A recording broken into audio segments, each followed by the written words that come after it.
Today, I will give you Kalimatul Shahada. It's very simple. Just what I will say, you just follow what I'm saying. You become a Muslim. So from today, you are a Muslim.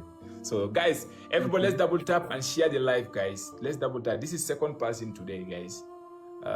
There's the first one in the morning, and then this one also came. He want to become a Muslim. Alhamdulillah for everything, guys. So follow what I'm saying. Ashhadu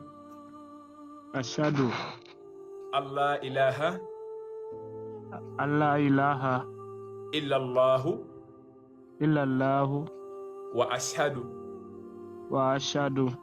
anna Muhammadan abduhu wa rasuluhu. Ashhadu Allah ilaha illallahu wa ashhadu anna Muhammadan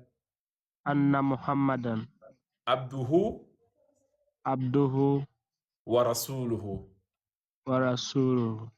Ashhadu